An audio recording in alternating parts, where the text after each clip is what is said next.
Assalamu alaikum friends, hope you all are doing great, and today's video is in English. Actually, we have to discuss a topic that what will happen when your EB2NIW petition is approved.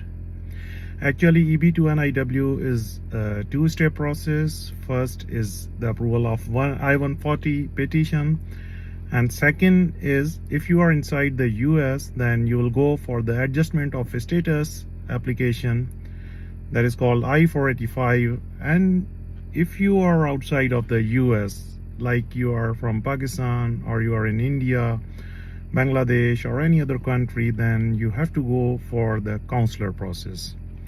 And that process is also called as IVP, Immigrant Visa Processing.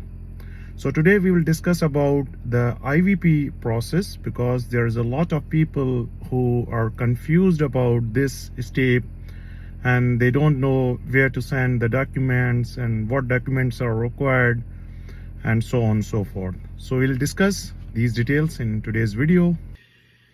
Okay, after your I-140 approval, and if your date for filing is current, and mostly you'll get a welcome email from NVC after the 45 days of your approval. And that email will have one PDF document which will have a welcome letter along with the invoices for all the applicants and the document cover sheet. Document cover sheet will mention all the documents that are required for your case. I want to make it clear here that for all the EB2NIW cases, and you have to physically mail the documents. There is no option of submitting your documents online. So there are a lot of people who are confused in this, that either we have to send our documents via mail or via email, or we have to submit the documents online. So it is clear we have to submit our documents via mail. You can use either DHL or FedEx or whatever the courier company that actually ships the documents internationally. You can use that service at your ease.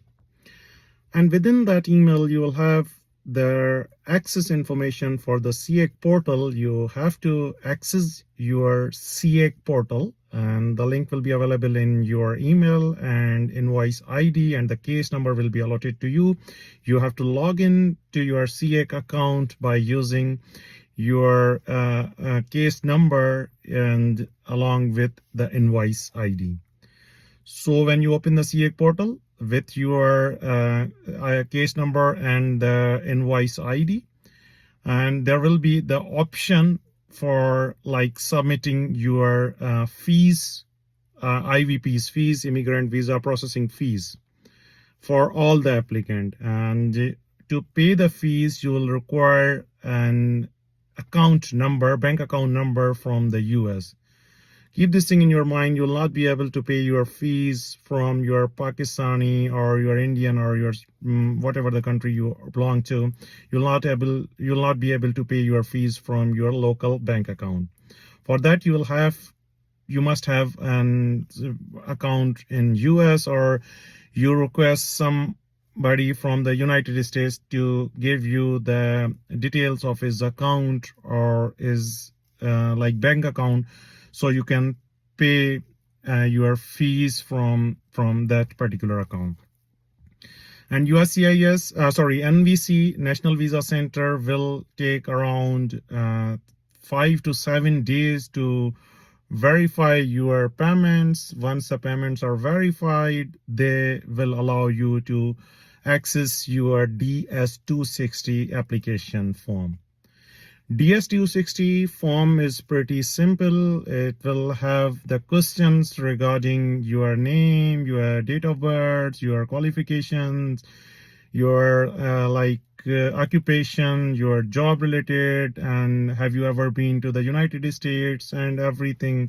There will be a simple questions, but you have to fill that form very carefully. So after filling your form, like first you have to make the payments, and when your payments are verified, you will have the access to your DS-260 form. And when you are done with your DS-260 form, now it's the time to send your documents to an NVC. And people are also confused at what address we have to mail the documents. Address is mentioned in the welcome email. In the document, PDF document that you have received in your welcome email, you have to send those documents to the email, to the mailing address that is mentioned in the PDF here. So now the question is, what are the documents that are mandatory that you have to submit to the NVC via mail? Documents are like your passports. You have to send the passport of all the applicants, and that is basically the cover page that has all the information. Along with passport, you will need your birth certificate, and your birth certificate, if you are from Pakistan, it should be like from the Nadra or the Union Council office. It will have your information in both Urdu and English. And if you are a married person, you must have to submit a marriage certificate. And marriage certificate, like for the people from Pakistan, will need the marriage certificate from Union Council office. Along with that, the Urdu nikah nama that is actually being filled at the time of your nikah. It could be in Urdu or it could be in Sindhi, and the true translation of your nikah nama. So for the marriage certificate, we will need 3 documents: one from the one from the Union Council, one from Masjid or the Nikah Khan, and one is the true translation. The true translation, you can get the true translation from from any of the oath commissioner guys sitting outside any of the court. And for Pakistani people, I want to make it clear here that there is no need for the police verification certificate. If you go to the NVC website and check the documents required, list of the documents required for the Pakistani, and they say that Pakistan does not have a centralized police system, so that document is not required in the case of the Pakistan. So if you belong to any other country, you must have to provide that document as well. For those Pakistani who have lived for the 6 months in any other country, they have to provide the certificate from that country where they have lived more than 6 months. So now these are the documents that are required for your IVP case. Now the point is, what should be the order of the documents?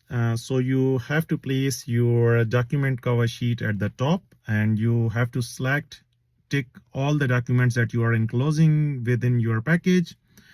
And then the welcome email PDF sheet should be the next document. Then you have to provide the principal applicant, passport, birth certificate, marriage certificate.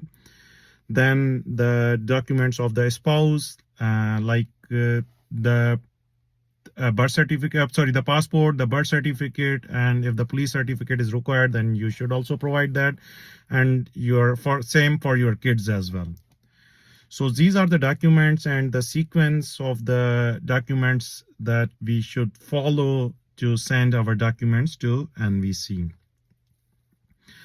And once your documents are received by NVC, and you have to wait for around 30 days. If there is any issue with your documents, you will be acknowledged by National Visa Center that we have received your documents and your case is being documentarily qualified. If there is anything missing, if they are not satisfied with any of your document, then they will issue you and request for further evidence, and they will ask you to provide a particular document.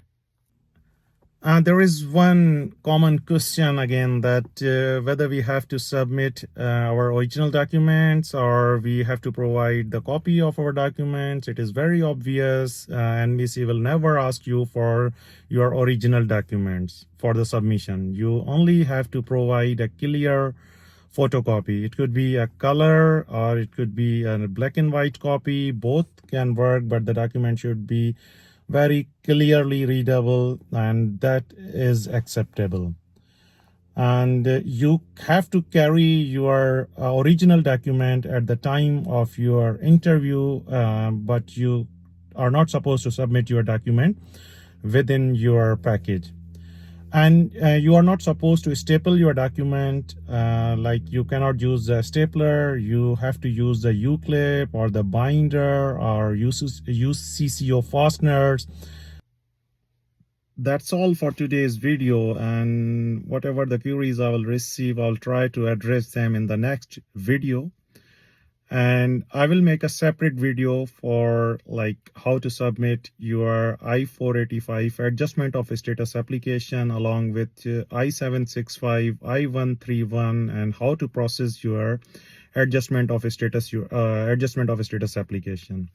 Thank you very much. See you in next video. Have a great day.